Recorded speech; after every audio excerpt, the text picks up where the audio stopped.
Hi everyone, and welcome to a special edition of Whiskey and the Writings, coming to you pre-January 2025 when we actually launch Whiskey and the Writings. This is a Christmas edition for us, and I'm here sporting my Christmas sweater. Go Eagles! We're crushing it right now in 2024 of December, but we are getting close to Christmas, and I thought it'd be fun to do a Christmas episode of Whiskey and the Writings with you. And so today we got a lot to talk about. Grab your drink, have a sip. Let's dive in.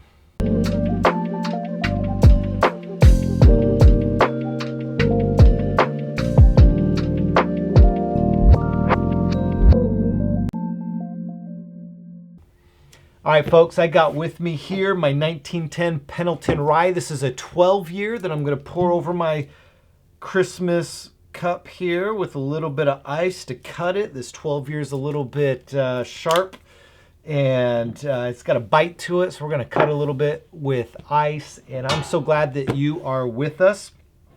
Today we're going to have a Christmas edition of Whiskey and the Writings, and we're going to be talking about the story of Jesus, and we're going to be looking at the two stories of Jesus that we have here in the Gospels. And so if you don't know, there are 4 biographies of Jesus, these stories that we get about the life of Jesus told through the lens of 4 specific authors that we have, at least in our Bibles.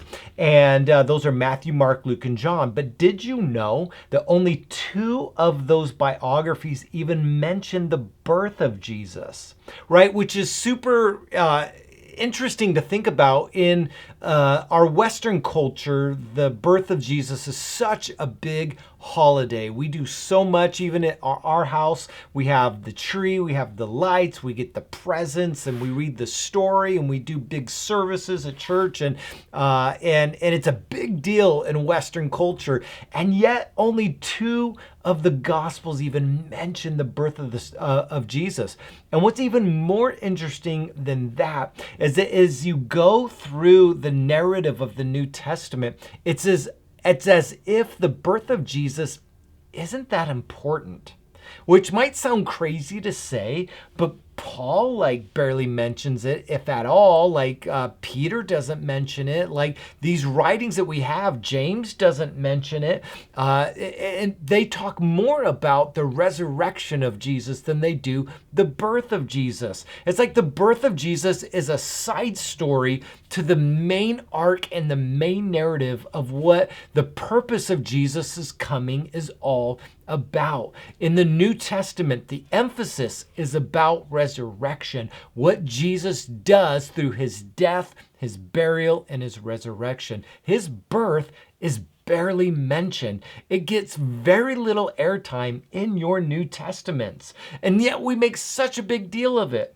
So let's look at, here at Whiskey and the Writings, why do the 2 biographies spend time talking about the birth of Jesus? And that's what we're going to look at today. Why do these 2 authors, we're looking at Matthew and we're looking at Luke, and we're going to draw out some observations of why do they even bring this up if Mark doesn't even mention it, and John talks a little bit about John the Baptist but basically doesn't mention it.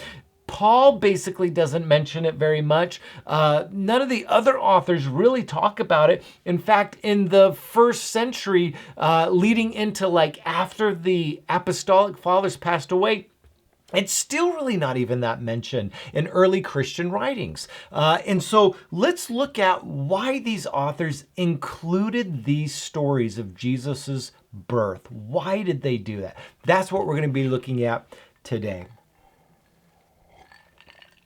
And we're going to be starting by looking at the themes that go behind these Gospels that influence why they include stories and don't include stories. If you don't know, these biographies don't read like a modern biography. Take, for example, if you were to buy off the bookshelf a biography on Benjamin Franklin or Thomas Edison, you're going to get these kind of chronological retellings of their lives. Most of the time it starts with like their birth and what happened at their birth, and then it will talk about their early childhood, and then it'll talk about like their early careers and what they did as they entered into the workforce, and then what happened to them as adults and what influenced those things and who they married and the kids they had and then their later life, and you get the idea. That's how a modern biography reads.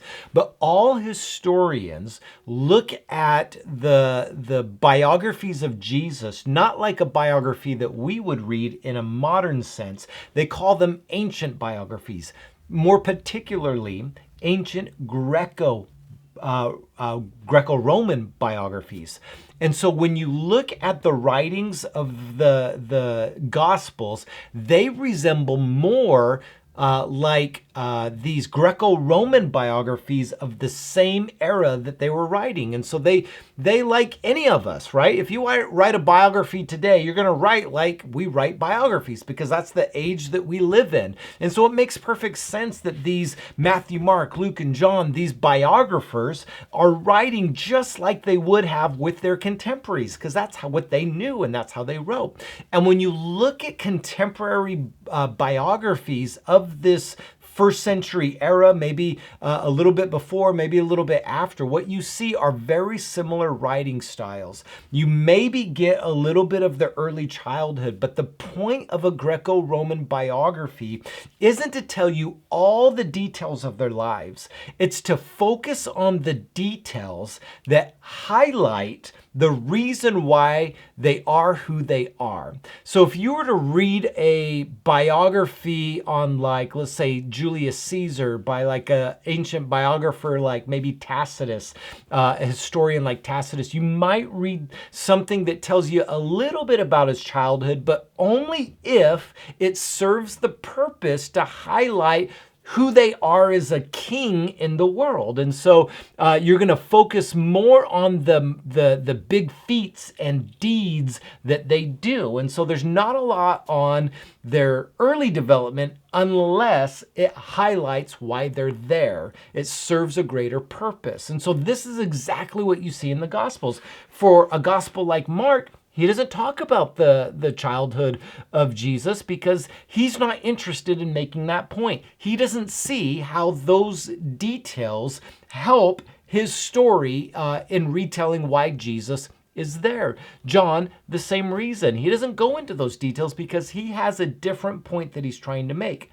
However, Matthew and Luke do utilize the birth narratives of Jesus, and they tell them from different perspectives. And so if you were to read side by side Matthew and Luke, you're going to get these birth narratives that are very, very different. They're going to highlight different aspects of the birth of Jesus that serve a main point that they're trying to make. And this is very important. The gospel writers aren't being secretive. They're not trying to pull the curtain over your eyes. They know exactly what they're doing. And when we respect the purpose and intention of their writing, it becomes more clear why they tell the stories that they tell. I'm getting fired up here, and so I need a drink. So, what we're going to do here is we're going to look at 3 examples in Matthew, and then we're going to look at 3 examples in Luke that help us understand the birth story from their perspectives. And then maybe we can understand a little bit about why those Gospels were written the way that they were written. And so, I'm excited to get started. I love talking about this. One of the traditions that I have on Christmas mornings is reading these stories and really letting them sit in my heart and in my mind, because as you're going to see here, these are meaningful stories that have been formed by these authors. These narratives have been crafted to communicate a certain truth about Jesus that's important for us to reflect on if we're going to try to make sense of who this Jesus is and how we ought to follow him.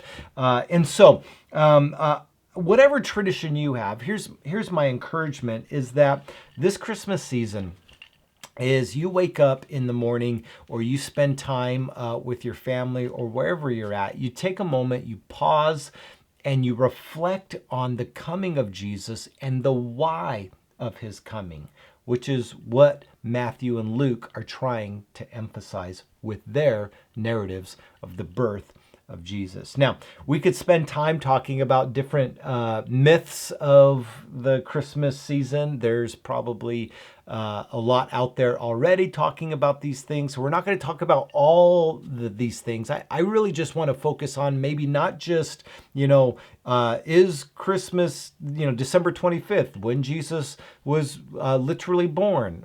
The answer to that is no. How many wise men were at the birth of Jesus? The answer is 0. Like, we could spend some time deep diving some of those thoughts and ideas. That's not this post. I really want to look at why the authors actually tell us these stories to begin with, and what then can we learn from them. And so we're going to dive right in. I've got some notes up here for me to reference.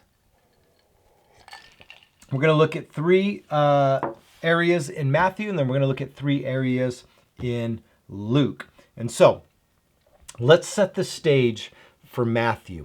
Matthew's gospel is special. It's the first gospel that we get in our English New Testaments. It's not commonly thought of as the first gospel that was written. Mark is traditionally that. And all scholarship kind of have a general agreement that Luke and Matthew copied portions of Mark and then added some of their own narrative within it. And you're going to get some of that in Matthew. Like, for instance, Matthew's gospel in chapter 1 starts with this massive genealogy.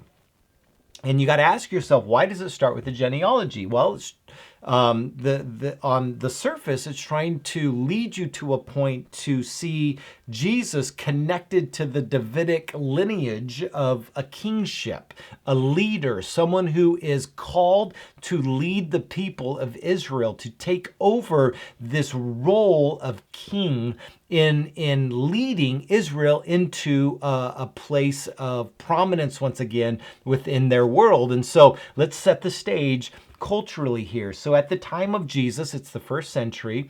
If we're looking at the region of Israel or Canaan or this region on the map, it is occupied by the Roman Empire. Okay, so this is a Greco-Roman society. So after the Persians had conquered the land, then the Greeks came in under Alexander, and they Hellenized the region, which made it predominantly Greek. And so the common language at this time that everyone learned growing up and most likely spoke was Koine Greek, common Greek. And so that's where you get the Greco. But then the Greeks were conquered by the Romans, and the Romans came in and they were the superpower of the day, and they merged these cultures, this Roman culture plus this Greek culture. And this is where we get the term Greco-Roman. And because it's this blended hybrid of this culture. Well, they were the big rulers of this region. And so if you were an Israelite, a Jewish person living in Jerusalem or a nearby region like Galilee, you were under occupation of a foreign invader, a foreign ruler, the Romans. And you were trying to understand and wrestling with the tension of, this is our home, and yet we are in oversight and bondage to a foreign invader. And the tension that you might have had within yourself is, how do we be free people, free to live in our land as we see fit without the oversight of an invading army and culture?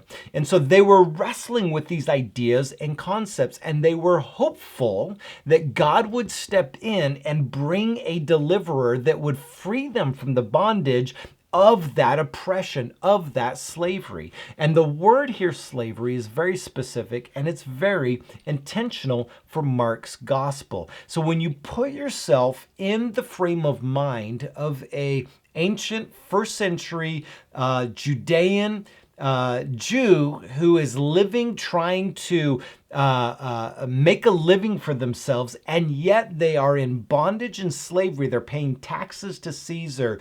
The Roman authorities are overseeing their land. They don't have freedom. They feel like slaves. And the question you might ask yourself, if you were that person, is God going to deliver us? Will God free us from this bondage? Matthew enters into that narrative, writing his biography, organizing the story of Jesus intentionally to answer that question with an emphatic yes. Yes, he will, and yes, he has. Let's take a look. If you have your Bibles, let's go ahead and open up to Matthew. This is the first gospel in your New Testament, the first writing in your New Testament. And chapter 1 is that genealogy. It's trying to set the stage of this lineage connection to this birth narrative, to a greater narrative that's being sown about a king and a deliverer that's supposed to be the one to bring them into their own land and their own sovereignty. And so there are three things that we're going to do here. And I'm going to set the stage with this. What most scholars say about Matthew is that he is trying to map Jesus' story onto the story of Moses and the Exodus.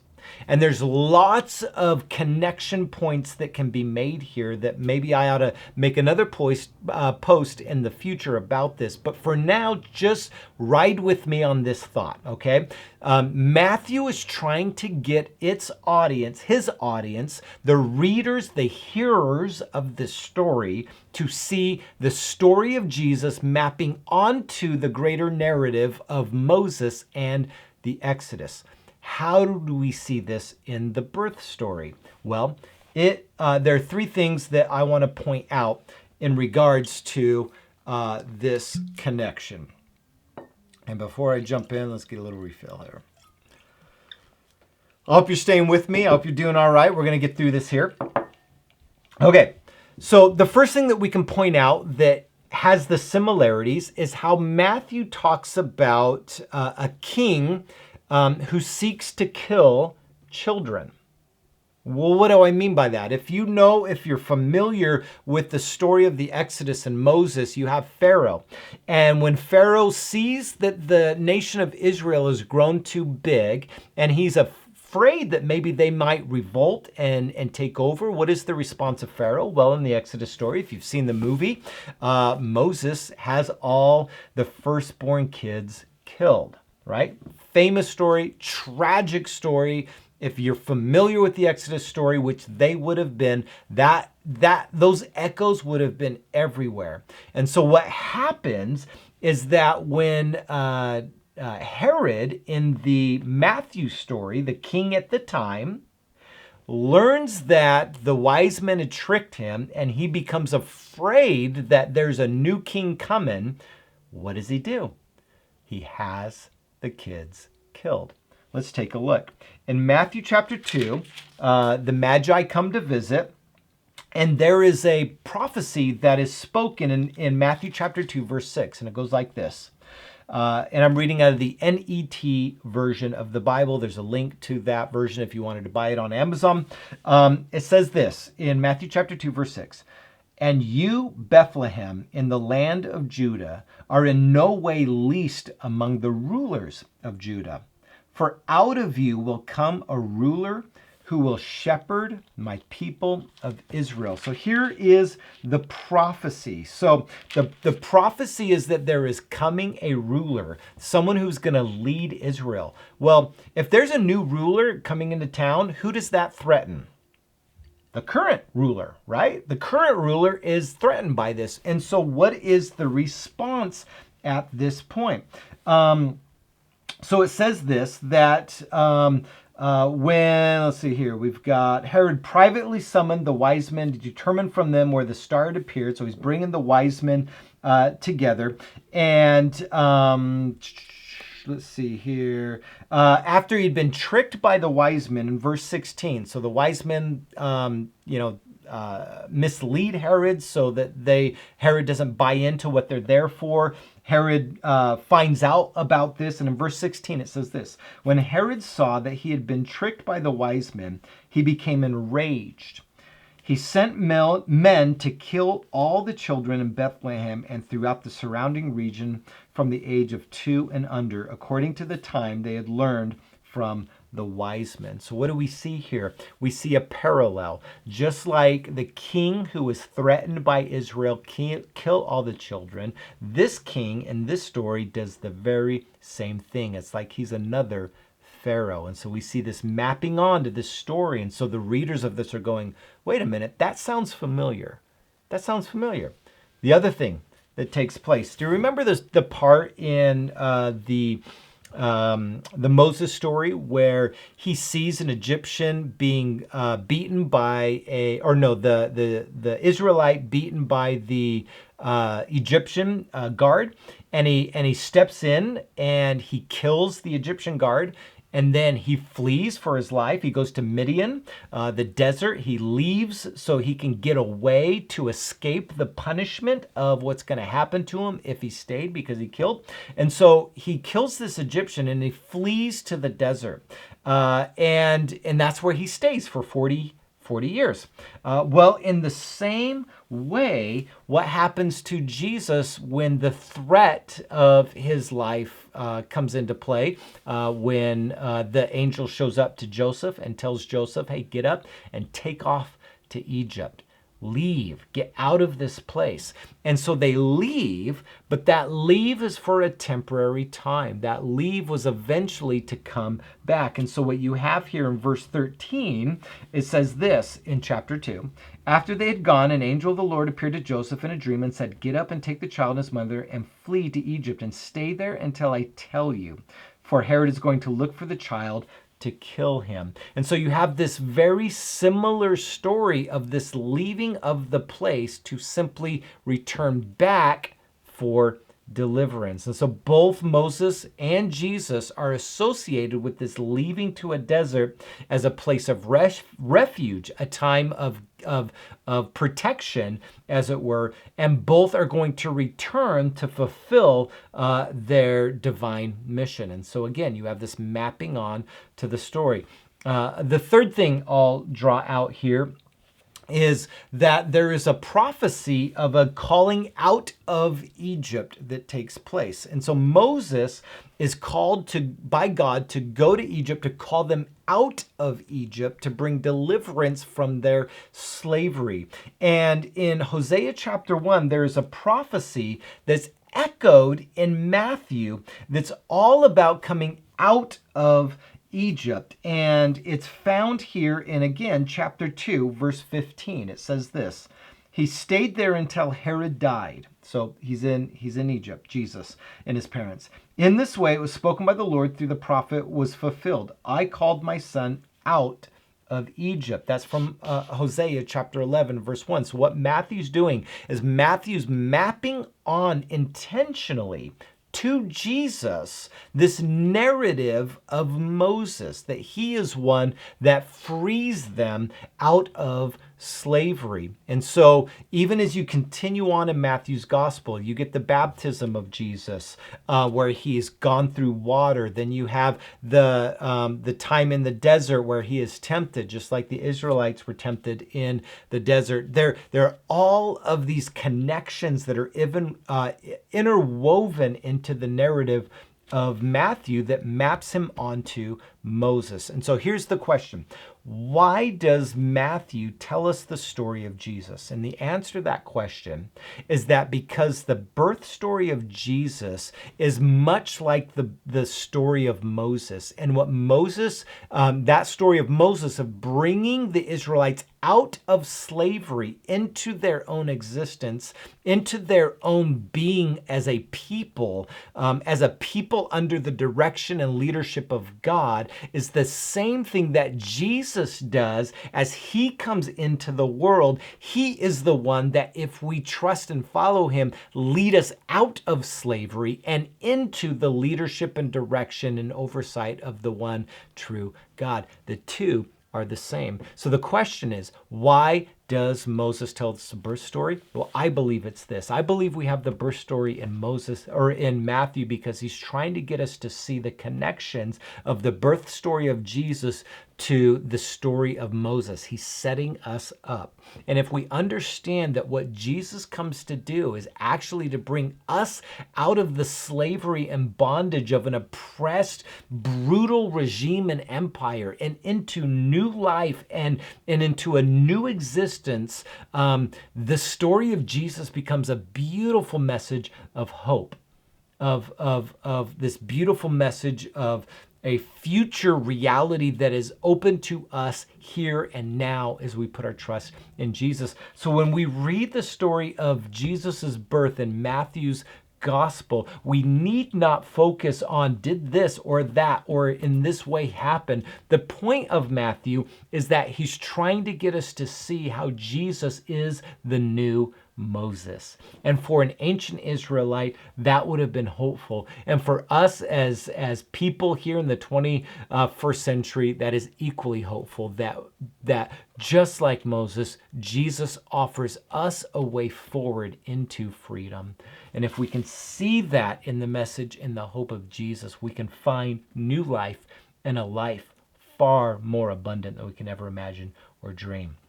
Now, what about Luke? Luke, like Matthew, is trying to do something very specific with his gospel. Luke is doing something specific and yet different than Matthew's gospel. Luke has a different angle that he's trying to approach the narrative of the birth story of Jesus with. And if Matthew's all about Jesus being the new Moses, Luke is all about Jesus being the new king. It's as if Luke is trying to set the stage to tell us there's a new king in town, and his name is Jesus. And if you are someone who is living in, let's just say, in Rome, or let's say in Ephesus or Thessalonica, these cities that are Roman occupied, you have a king that you serve. Can you guess his name? It would be Caesar. And at the time of Jesus, it was Caesar Augustus. He was the king. He was God incarnate, ruling on behalf of the gods here on earth. And so there were cults to Caesar Augustus, worshiping him as a god. And this was a narrative that was played out in the Greco-Roman culture and world, to see the Caesar as a god. He was the one true almighty ruler of everything. And if you were a Roman citizen, you lived under that culture. So if Matthew's gospel is trying to help the Jews see, the Jewish people to see how Jesus is the new Moses, Luke's gospel is trying to help the Gentiles, the non-Jewish people, see how Jesus is actually the rightful heir king, right? He is the new king. And so what are three things in the birth story of Jesus, according to Luke, that we can see that help point us to Jesus being king? Well, let's start with this. There is an angelic announcement in Luke's story. And so in Luke chapter 2, verse 10, I'll go ahead and turn there now. In Luke chapter 2, verse 10, there's an angelic proclamation of Jesus's arrival. And it says this, "But the angel said to them," this is to the shepherds, "Do not be afraid. Listen carefully, for I proclaim to you good news." This is the evangelion. This is what we call the gospel, the good news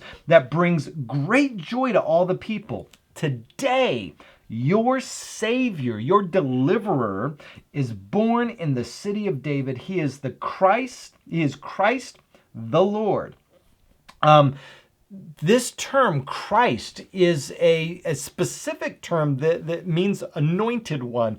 In Hebrew, it is Messiah, which denotes a kingship authority, a ruling authority that's a person who's anointed to be the ruling authority. This is that term, Christ. He is the Lord. And Lord, as you can imagine, in any type of scenario where you have like kingships, a Lord is someone who has oversight over you, that you are submitted to their governing and rule in your life. And so this proclamation is significant in Luke's narrative because of the announcements that were made about new rulers and kings in the Greco-Roman world. You see, the word evangelion means gospel. We use the English translation to mean good news. And did you know that the gospel writers, when they use the word evangelion, they are being super intentional.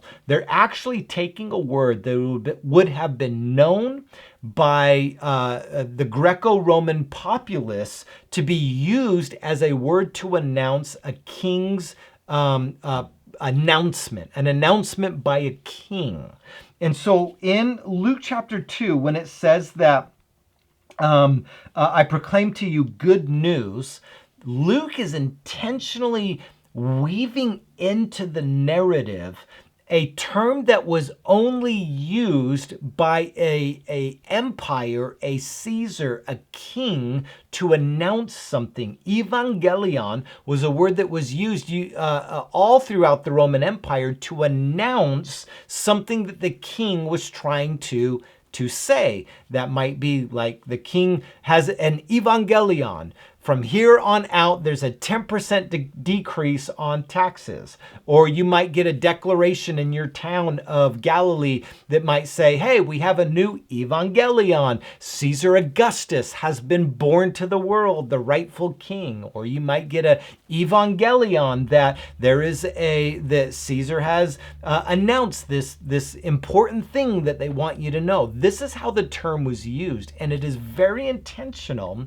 for Luke to use the same verbiage to announce the coming of Jesus. What Luke is doing is he's being so smart here. He's actually tapping into the context of this time to take a word that they were very familiar with, associated usually with the Caesars and the kings of that day, and tying it to the person of Jesus. This is brilliant, right? So what Luke's doing with the birth story of Jesus is going, hey guys, let me tell you, there's a new evangelion. Let me tell you who it is. It is this anointed one who is here to come and rule. And he shares this information with these shepherds. It's this beautiful story that Luke is weaving here. Another thing here is the comparison, like I said, to Caesar Augustus. In Luke chapter 2, verse 1, he says this, "Now in those days, a decree went out from Caesar Augustus to register all the empire, the taxes." And so this Caesar Augustus, did you know this? That Caesar was actually called the Son of God. This was a title for Caesar Augustus. And so when Luke ties this narrative of this birth story of a new Son of God, He is actually being very intentional to tie this and map this onto a new king. If Caesar Augustus is the Son of God, Luke actually says, no, there's a new Son of God in town, and his name is Jesus. And so we have these comparisons to this kingship that's happening here. And then you have this heavenly announcement of peace and glory. And this is number 3 in chapter 2, verse 14. Okay, so this is what the angels show up praising and announcing. They say this: glory to God in the highest, and on earth peace among people with whom he is pleased. Do you see this there? It says peace among people. Now, if you are a Roman citizen living in the first century, there is only one empire that has brought peace. And that peace that they brought was called Pax Romana, which is the peace of this empire that the Romans believed that through violence and through force, they would actually bring peace to the empire. And so they would go around and there were many battles that the Roman Empire fought, but they believed that was their divine place, their place on this earth to actually bring the peace to all the world. And this was their whole marching orders. And you would hear of this Pax Romana, peace that the Roman Empire brings. And yet what Luke does so subversively is actually introduce Jesus as the one who brings peace. So no longer is Caesar Augustus the Son of God. No longer is Caesar Augustus the one that brings the evangelion, the good news, and no longer is Caesar Augustus the one who brings peace. Luke is being so subversive here to the culture by saying it's actually Jesus. Why does Luke tell us the birth narrative of Jesus? Well, he's trying to get its audience to see that this narrative of Jesus's birth is entwined into a belief system that they already have. And their belief system is that they are already under the rule and authority of a king. And what Luke will begin to do through the rest of his gospel is invite its listeners and hearers to not put their trust in the empire that they have seen, but put their trust in a new empire, a new kingdom of God, where God's rule and reign, where he will bring in the peace and this to the world. And this is a good news to the world because he will bring peace because he is the true and one and only Son of God.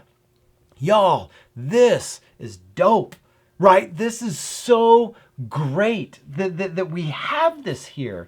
And so when we read Luke's gospel, our goal shouldn't be asking these questions like, well, did it literally happen? Did an angel literally come down and appear to them? And was there a star that moved in the sky? And then you have to wrestle with other questions like, well, do stars move or do we move? And what does that look like? And how can we trace back astrologically these events to prove the Bible? And it becomes robotic and no longer alive and living. And if you place yourself back into the story that Luke is trying to tell you, there's something more beautiful and more amazing. And if you put yourself back into the story that Matthew's trying to tell you, it becomes alive and dynamic because Matthew's saying the coming of Jesus brings you freedom from slavery, from the slavery of this world and the sin and the death, and will teach you how to become a better human if you follow the new Moses. And if you trust him, like Luke says, to be your king, he will lead you to a place of peace. And that, my friends, is great news. And I can't help but get fired up. And I'm sorry if I get too riled up here, but y'all, this is good news. And this is what makes the Bible so stinking rad, is that this is what it's about when you read it. And if you're not excited right now to read your Bible more, come on, y'all. Take another sip, maybe. Here's the thing, guys. This Christmas season, the focus isn't whether he was in a manger or like his somber coming into the world, and it's like this little baby in a manger, and all I can think of is Talladega Nights, and it's like, baby Jesus, I love baby Jesus. And for me, I get fired up when I read these stories because there's something happening in the world when Jesus comes into the picture. And these two gospel writers are tapping into that narrative, that they're trying to get these readers, the people that would have read this for the first time, to see a picture of Jesus that is far more dynamic and beautiful and amazing than you had ever imagined or dreamed, y'all. Jesus is the new Moses who rescues you from the slavery and the pits of this world and brings you into a new life. And Jesus, according to Luke, is the King that actually brings you peace if you put your trust in him. That's what the birth story is all about. And so, y'all, if you are wherever you're at and whatever you're doing this Christmas season, I invite you into thinking and meditating and dwelling on this reality. Is Jesus your new Moses? Is Jesus your King? And if not, the gospel writers of Matthew and Luke want to invite you into a story to discover what that looks like. That's what this Christmas season's about. And on this special edition of Whiskey and the Writings, this Christmas edition that pre-releases, I hope you enjoyed, and I hope you learned something new. Here's the thing. We launch in January 2025. We will have our first video go live.